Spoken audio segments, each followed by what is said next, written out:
ఎంతమంది అయితే మిగులుతారో, ఎంతమంది అయితే ఆ ప్రళయాల తర్వాత అందరూ పోయిన తర్వాత ఎంతమంది అయితే మిగులుతారో వాళ్ళతోని, మిగిలిన వాళ్ళతో నెక్స్ట్ యుగం అనేది ప్రారంభమవుతుంది. ఇది భగవాన్ చెప్పారు. అయితే శ్రీ భగవాన్ ఏం చెప్పారు?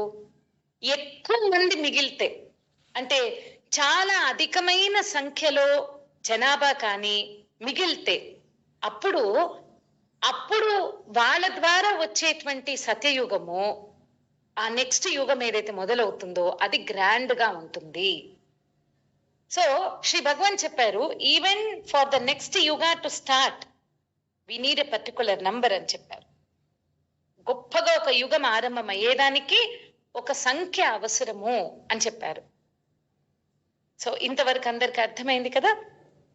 ఎందుకు మనకు 81,000 మంది కావాలి? 81,000 మంది అవ్వినప్పుడు, తయారైనప్పుడు, సంపూర్ణ జీవన్ముక్తులు ఉన్నప్పుడు ఎంతో మందిని ఈ ప్రళయాలలో కాపాడుకోగలుగుతాము. అధికమైన సంఖ్య మానవాళి కాపాడబడుతుంది, రక్షింపబడుతుంది. సో ఆ లార్జ్ నంబర్ ఉన్నప్పుడు సత్యయుగం కూడా ఘనంగా ఉంటుంది. అర్థమైంది కదా? కావున ఈ కల్కి ధర్మ యొక్క ధ్యేయం ఏమిటి?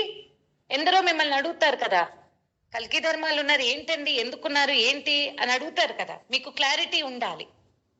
మా కల్కి ధర్మ యొక్క ధ్యేయము స్వర్ణయుగ స్థాపన, గోల్డెన్ ఏజ్ ఎస్టాబ్లిష్మెంట్. పరిగరం ఏమిటి? 81,000 మంది, 81,000 జీవన్ముక్తులు, పరంజ్యోతి ప్రేమ సైనికులు 81,000 సంపూర్ణ జీవన్ముక్తులు.